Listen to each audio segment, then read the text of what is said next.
कि state bank of India को क्यों इतनी जबरदस्ती लगी कि उन्होंने ऐसी सारी चीजों को करने के लिए अगला बड़ा गैर कानूनी तरीके से सारी इलेक्ट्रॉनिक्स बॉन्ड की प्रोसेस से पूरे भारत देश की जनता को डरा के धमका करके ईडी सीबीआई का धौंस दिखा करके। आप लोगों ने अभी न्यूजों में सुना होगा, कल मैंने कई न्यूजों में सुना है कि भारत देश के साउथ इंडिया में बहुत सारे बिजनेसमैन ने 200 करोड़ 300 करोड़ 150 करोड़ रुपए दिया है ईडी और सीबीआई का धौंस देकर के इलेक्ट्रॉनिक्स बॉन्ड के थ्रू पैसा पेमेंट आया स्टेट बैंक का। इसका मतलब है कि संविधान और गैर कानूनी कानून सारा का सारा बीजेपी अपने हिसाब से प्रदर्शित करना शुरू कर दी है।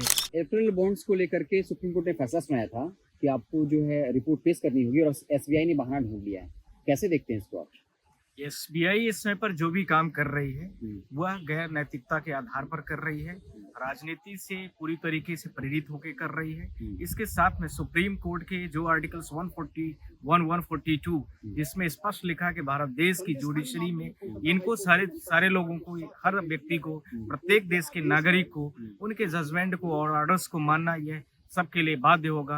पर उसको अवॉइड करते हुए स्टेट बैंक ऑफ इंडिया ने पूरा, आप देखिए कि पूरा 3 हफ्ते का समय बीत गया, वो लास्ट वीक के लास्ट डेज पर किस तरह से आकर के एप्लीकेशन फाइल कर रही कि मुझे टाइम चाहिए। आपको खुद भी स्पष्ट होना चाहिए कि वह 30 जून तक का ही समय क्यों मांगना चाहती है। जाहिर सी बात है कि 30 जून तक में सारे चुनावी जितनी भी चीजें हैं सब खत्म हो जाएंगी, इसलिए उनका ये फोकस है।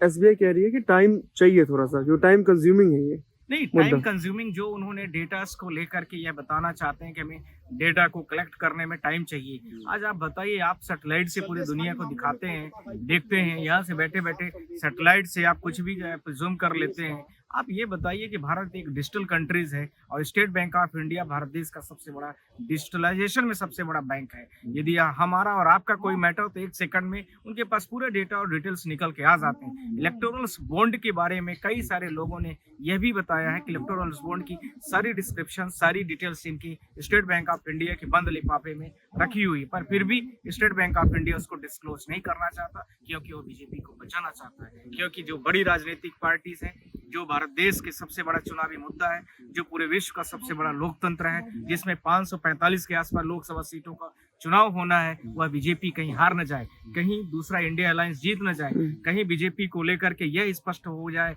कि बीजेपी बहुत बड़े लेवल पर चंदा लेकर के पूरे देश की सरकारी संपत्तियों को किन किन लोगों को बेचा है। ये सारी चीजों का स्पष्टीकरण इलेक्टोरल बॉन्ड के माध्यम से स्पष्ट हो जाएगा कि जिस व्यक्ति ने इनको इलेक्टोरल बॉन्ड के थ्रू पैसा दिया है उसी को इन्होंने आगे बढ़ाया है, उसी को उन्होंने सारे जितने भी भारत देश के कंस्ट्रक्शन, जितने भी भारत देश की सोल्ड करनी थी प्रॉपर्टीज को, उन्हीं को किया है।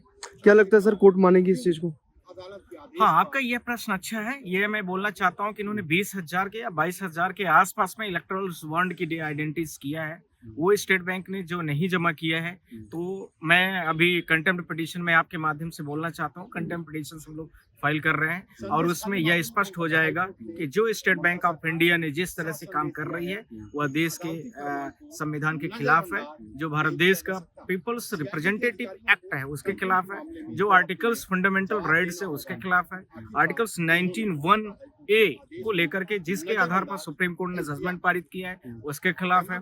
आप सबके माध्यम से बोलना चाहता हूं कि 5 साल में भारत देश की जनता को एक बार लोकसभा के चुनाव को वोटिंग करने का पावर मिलता है और यदि उसमें सही और गलत का फैसला करने के लिए यदि उसमें सबसे बड़ी स्टेट बैंक जवाबदेही और जिम्मेदारी रखती है तो मुझे लगता है कि ऑनरेबल चीफ जस्टिस से हमारे इन ग्राउंडों के आधार पर यह स्पष्ट होगा कि ऑनरेबल इनको किसी भी तरीके से जितना भी डेटा इनके पास तैयार हो उसको ये लेकर के आए और यहाँ सुप्रीम कोर्ट में जमा करें, चाहे इन्वेलप में हो, चाहे जिस भी कंडीशन में हो। भारत देश के सारे वकील यहाँ खड़े होकर के एक दिन में सब उनका काम पूरा कर देंगे।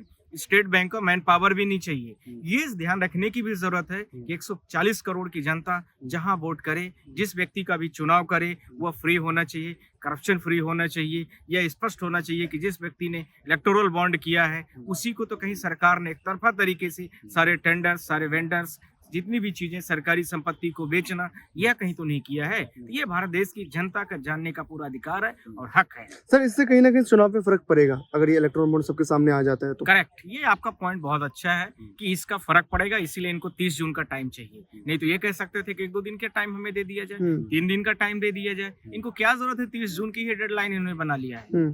Sir, state bank of India ये कह रही है कि ये 16,000 करोड़ का घोटाला है, क्या घोटाला कहना उचित होगा मिश्रा जी?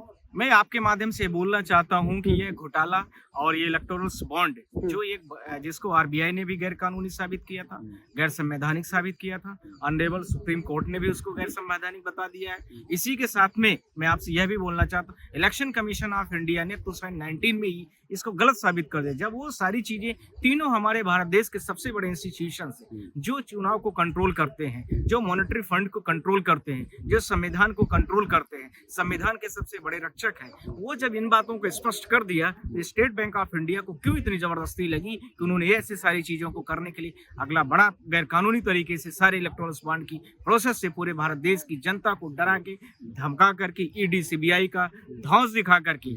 आप लोगों ने अभी न्यूज़ों में सुना होगा, कल मैंने कई न्यूज़ों में सुना है कि भारत देश के साउथ इंडिया में बहुत सारे बिजनेसमैन ने 200 करोड़, 300 करोड़, 150 करोड़ रुपए दिया है। ईडी और सीबीआई का धौंस देख करके इलेक्टोरल बॉन्ड के थ्रू पैसा पेमेंट आया स्टेट बैंक ऑफ इंडिया की, जो उनका कंसर्न जो भी उन्होंने आज तक कभी बीजेपी को फंड नहीं किया था। करेक्ट नहीं किया था, आप लोग भी जानते हैं। तो ये सारी चीजों को लेकर स्टेट बैंक क्यों दबाना चाहती है, यही सारी डिटेल्स हम सबको चाहिए। और उसको लेकर के कल भी मैंने मीडिया के सामने आकर के बोला है कि कंटेम्प्ट पिटीशन हमारी तैयार है और इसको हमें फाइल करना है। आज कुछ वकील से जो कंटेम्प्ट पिटीशन से हमारे और भी ब्रदर्स हैं वो आज थे नहीं, इसलिए हम लोगों ने आज इसको एक्सटेंड कर दिया। कल उसका सारी चीजें फाइल्ड होकर के प्रॉपर एग्जीक्यूशन में आ जाएगी। क्या सीजीआई चंद्रचूड़ कुछ सख्त फैसला ले पाएंगे? आप लोगों को क्या आशा है? आपको क्या लग रहा है कि इतना बड़ा फैसला आया है जो भारत देश की सही और गलत के निर्णय को साबित करने के भारत देश की जनता के सामने स्पष्ट करने के लिए दे दिया कि यह जो व्यक्ति भारत देश में गैर कानूनी तरीके से इलेक्टोरल बॉन्ड लेता है वह सही है, कि जो व्यक्ति संवैधानिक तरीके से देश के नियमों का पालन करके चलता है वह व्यक्ति सही है।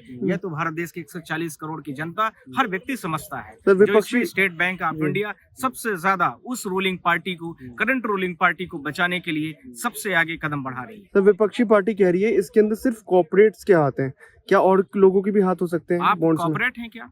हम कॉर्पोरेट हैं क्या? 140 करोड़ की जनता है, कॉर्पोरेट है क्या? कॉर्पोरेट घराने की जो बातें कह रहे हैं, जिस तरीके से ये बात करना चाहते हैं, जब यही सारी चीजें मैं जनता की बात को मान लूं या किसी स्पेसिफिक पार्टी जिसको सबसे बड़े लेवल पर चंदा मिला है उसकी बात मान लूं, तो तीनों भारत देश की जो सबसे बड़ी इंस्टीट्यूशन है आरबीआई, साथ में जो मॉनेटरी फंड को पूरा कंट्रोल करता है, इसके साथ में आप देखें इलेक्शन कमीशन जो भारत देश के पूरे इलेक्शन को कंट्रोल करता है, ऑनरेबल चीफ जस्टिस जो पूरे भारत देश की कॉन्स्टिट्यूशन को कंट्रोल करता है, क्या वो गलत बता रहे हैं? तो इसका मतलब है कि संविधान और गैर कानूनी कानून सारा का सारा बीजेपी अपने हिसाब से प्रदर्शित करना शुरू कर दी है। वो बताना चाहती है कि कौन सा व्यक्ति संवैधानिक है, कौन गैर संवैधानिक है। तो ऐसा नहीं हो सकता है। और भी पार्टियों के चंदा हैं, जैसे जिस तरीके से कांग्रेस सारे को के गया है। डिस्क्लोज हो, मैंने कहा बोला है कि स्पेसिफिक हम बीजेपी की बात करें, सबका होना चाहिए खुलासा। हम तो कहीं कोई बात ही नहीं कर रहे हैं। हमने बोला है कि जितना 140 करोड़ की जनता को, सबको यह स्पष्ट तरीके से पता होना चाहिए कि कितना चंदा किसको दिया गया है, किस पार्टी को कितना मिला है, किस व्यक्ति ने कितना कितना फंडिंग की है, जिस व्यक्ति ने फंडिंग की है उसको कितना टेंडर दिए गए हैं। ये सारी चीजें, कितने बड़े लेवल पर देश की संपत्ति, कितने बड़े लेवल पर देश का ईडी सीबीआई का धौंस दिखा करके लोगों ने कैसे कैसे इनकम टैक्स से अपनी जान छुड़ाई है। इस तरह से बहुत सारी चीजें खुल के आएगी। इसलिए स्टेट बैंक ऑफ इंडिया अपने आप को बैकफुट पर जाता हुआ प्रतीत दिखाई दे रहा है, पर ऐसा होने नहीं दिया जाएगा। मैं आपके माध्यम से बोलना चाहता हूँ, चाहे ऑनरेबल सुप्रीम कोर्ट के 9 के 9 बेंच बैठे, चाहे 7 की बेंच बैठे, चाहे 5 की, जैसे कि अभी रूलिंग में चल रहा है, सबके लिए हम लोग प्रिपेयर्ड हैं और ये आपको कल से दिखना शुरू हो जाएगा। मिश्रा जी, आपने कहा कि हम ऐसा नहीं होने देंगे, लेकिन सुप्रीम कोर्ट ने फैसला सुनाया था इसके पहले कि चुनाव आयोग की कमेटी में चीफ जस्टिस हो गए, कानून बदल दिया गया। इसके बाद दिल्ली की सरकार को कानूनी हक दिए गए, उस फैसले को पलट दिया गया। तो मोदी सरकार तो जीत के अड़ी हुई है, आप कह रहे हैं कि हम होने नहीं देंगे। देखिए, वो जो मैटर था, this is the appointment for the particular election commission of India.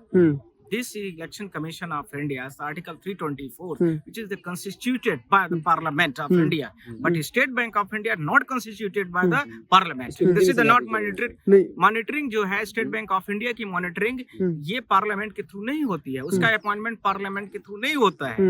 जबकि Election Commission of India, Honorable Chief Justice of India, UPSC के चेयरमैन, इसके साथ में और जो नेशनल हमारे भारत देश के अथॉरिटीज हैं, CBI, ED जो भी है डायरेक्टर्स, उसको कहीं न कहीं पार्लियामेंट के घेरे में ले आकर के एक्सटेंशन उसका जो भी आगे पीछे करना होता है वो कर सकते हैं। एक सवाल है, इन सब में नहीं हो सकता, सर एक स्टेट सवाल बैंक में नहीं होगा। सर एक सवाल है कि कॉन्स्टिट्यूशन बॉडी जो है कहीं ना कहीं डेमोक्रेटिक हो पा रही है आज की डेट में, जिस तरह से इलेक्शन कमीशन को देख लिया जाए, उनका चुनाव देख लिया जाए, नहीं, ये तो कहीं न कहीं डिफेम हो ही रही हैं, सब कहीं न कहीं प्रभावित हो रही हैं। पर हमसे सारे लोगों ने बोला है कि 2 चीज़ें यदि हो जाए, एक तो इलेक्ट्रॉनिक बॉन्ड और दूसरा ईवीएम, दोनों चीज़ें हो जाए तो देश का दूध और पानी का पानी हो जाएगा। इस फ्राइडे को ईवीएम को लेकर के मैटर ऑनरेबल जस्टिस खन्ना की बेंच पर लग गया है, जो हमारी प्रेडिक्शन है, तो हमारी सर सेल्फ वाली। ईवीएम को लेकर के जो अभी चल रहा है जिस तरीके से, क्या ईवीएम पे चुनाव कर पाना संभव है इस मैंने समय? बोला है आप लोगों के माध्यम से 2024 का चुनाव इलेक्शंस जो होगा वो बीपीपैट से जो पर्ची निकलती है उस पर्ची को अभी आपको वर्चुअल देखने को मिलती थी,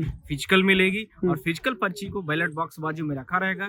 उससे हम सारे लोग बैलेट बॉक्स में डालेंगे और उसकी काउंटिंग करा करके सेम डेज पर ही चुनाव डिक्लेरेशन करने के लिए हमारी प्रेयर है। प्रेशर नहीं ऊपर जाएगा इलेक्शन कमीशन पे? क्या प्रेशर है इसमें? कौन सा प्रेशर हो सकता है? वीवीपैट की पंचायत काउंटिंग करना। एक ईवीएम मशीन में मैक्सिमम जो लोगों की कैपेसिटी होती है 1000 की होती है। हम्म, कोई भी पोलिंग बूथ बनाई जाती है नियर बाई 700 पीपल से ज्यादा की नहीं होती है। 700 लोगों के वोट की काउंटिंग करने में आपको कितना समय चाहिए? पंचायतों में ये बहुत बड़े लेवल पर मध्य प्रदेश, छत्तीसगढ़ जैसे भारत देश के और विभिन्न राज्यों में पंचायत का चुनाव हुआ, सेम डेज पर रिजल्ट डिक्लेयर हो गया है, जिनमें 3 फेज का चुनाव था, पंच, सरपंच, जिला पंचायत जो सदस्य होता है उन सबका चुनाव लेकिन हुआ। सर एक सवाल है कि टाइमिंग को लेकर सवाल उठ रहा है। जैसे कि अगर आप देखें जो फैसला सुनाया गया सुप्रीम कोर्ट द्वारा, 6 साल से सुनवाई चल रही थी इलेक्ट्रल बॉन्ड पर, एन मौके पर दिया गया और अब एसबीआई ने कह दिया हमें 136 का समय चाहिए, सत्ता इसके पक्ष पहले सवाल ईवीएम उठा पर रही है। फैसला आएगा, तो अब वक्त कहाँ है आपके पास? फिर आचार संहिता भी लग जाएगा। देखिए, तो क्या सुप्रीम कोर्ट सिर्फ खानापूर्ति कर रही है कि हमें ये- तो फैसला सुना दिया और काम होना भी नहीं है? आप देखिए दोनों चीजें आपके प्रश्न कहीं न कहीं एक नेगेटिविटी और एक पॉजिटिवली दोनों आधार पर सही है। हम अपनी तरीके से डेली प्रयास कर रहे हैं, हम ऑनरेबल जस्टिस के पास डेली मेंशनिंग कर रहे हैं, उनके स्टाफ के साथ डेली मेंशनिंग कर रहे हैं, इसके साथ में जो रजिस्ट्री है उनसे बार बार रिक्वेस्ट कर रहे हैं, लिस्टिंग जो करते हैं जिसका हेड पर्सन हमारे honourable chief justice of India है, वो सब लोगों में हम लोग पूरी तरीके से फॉलो अप कर रहे हैं। ऐसा आप मत समझिए, डेली फॉलो अप कर रहे हैं और उसके साथ में वीक में फॉलो अप कर रहे हैं। हमें फिर से मंडे को बोला गया है कि आपका मैटर फ्राइडे को लग जाएगा, यदि फ्राइडे को नहीं लगा तो मंडे को लगना तय है। वही बात मैं आपको कम्युनिकेट कर रहा हूँ, पूरे मीडिया के साथ में कम्युनिकेट कर रहा हूँ। तो अभी ये कोर्ट, देखिए कुछ चीजों में हम भी कोर्ट के ऊपर डिपेंड है, मैटर लिस्ट करना उनका भी काम है, उनकी भी जिम्मेदारी है। 140 करोड़ की जो जनता है देश में उसमें वो भी आते हैं, उनकी भी जवाबदेही के संविधान की रक्षा करे, लोकतंत्र के जो पिलर है उनके पास उसकी रक्षा करे, ये सब उनका भी कर्तव्य है। ऐसा नहीं कि हम बार बार परस्यू करेंगे तो ही उनको मतलब चीजों में ध्यान देने की जरूरत है। इतनी बड़ी इलेबोरेट पार्टी है, इतने इंटेलेक्चुअल लोग हैं, तो इन लोगों को तो मतलब इमीडिएट लेने की जरूरत है और हम भी उसको परस्यू कर रहे हैं उनके साथ। कुछ लोग सवाल ये उठाते हैं कि सुप्रीम कोर्ट जैसे अपने बच्चे को डांटती है वैसे ही सिर्फ डांट फटकार हो रहा है। अगर सुप्रीम कोर्ट ने फैसला दिया कि आप जो है इलेक्ट्रल बॉन्ड को लेकर डेटा दीजिए और उन्होंने कहा कि 36 दिन चाहिए, तो क्या सुप्रीम कोर्ट सिर्फ डांट लगाएगी या वाकई में कुछ फैसला सुनाएगी कि आपको डेटा देना ही होगा?